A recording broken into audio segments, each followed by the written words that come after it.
श्रीमद् भगवद गीता के अध्याय 3 कर्म योग भाग 3 श्लोक 17 से 22 का अर्थ सहित विवरण करेंगे। क्या आत्मज्ञानी व्यक्ति को भी कर्म करना पड़ता है? यदि उसे कुछ पाना ही नहीं तो वह क्यों कार्य करे? आइए जानते हैं अध्याय 3 के इस अद्भुत रहस्य को। श्लोक 17 यस्तु आत्मरतिरेव स्याद् आत्मतृप्तश्च मानवः आत्मन्येव च संतुष्टस्तस्य कार्यम न विद्यते।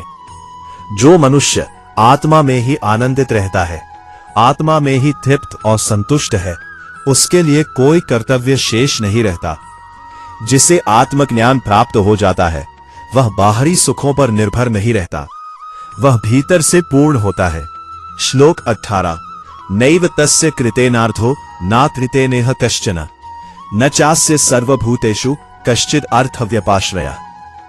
ऐसे ज्ञानी को कर्म करने या न करने से कोई स्वार्थ नहीं होता और वह किसी पर निर्भर भी नहीं रहता।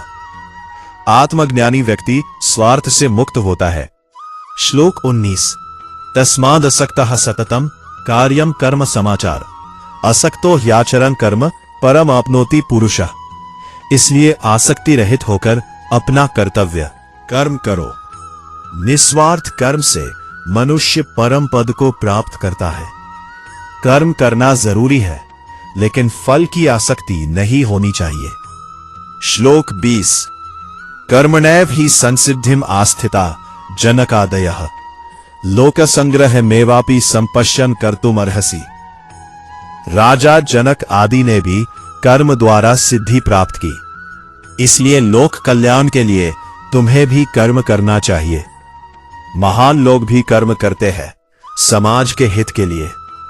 श्लोक 21 यद्यदाचरति श्रेष्ठस्ता तद्देवेतरो जनः स यत् प्रमाणम कुरुते लोकस्तद अनुवर्तते। श्रेष्ठ पुरुष जैसा आचरण करता है लोग वैसा ही अनुसरण करते हैं। हमारे कर्म दूसरों के लिए उदाहरण बनते हैं। श्लोक 22 न मे पार्थास्ति कर्तव्यम त्रिषु लोकेषु किंचन न अनुवाप्तम अवाप्तव्यम वर्त एव च कर्मणि। हे अर्जुन, तीनों लोकों में मुझे कुछ भी प्राप्त करने योग्य नहीं है, फिर भी मैं कर्म करता हूं। भगवान स्वयं भी लोक कल्याण के लिए कर्म करते हैं, तो मनुष्य को भी कर्म करना चाहिए। आत्मज्ञानी भी कर्म करता है। निस्वार्थ कर्म से ही सिद्धि मिलती है।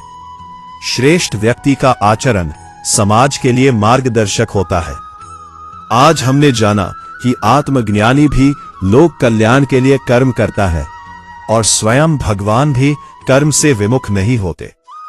अगले भाग में जानेंगे यदि ज्ञानी कर्म छोड़ दे तो समाज पर क्या प्रभाव पड़ेगा और श्री कृष्ण लोक संग्रह का गहरा रहस्य कैसे समझाते हैं। जय श्री कृष्णा।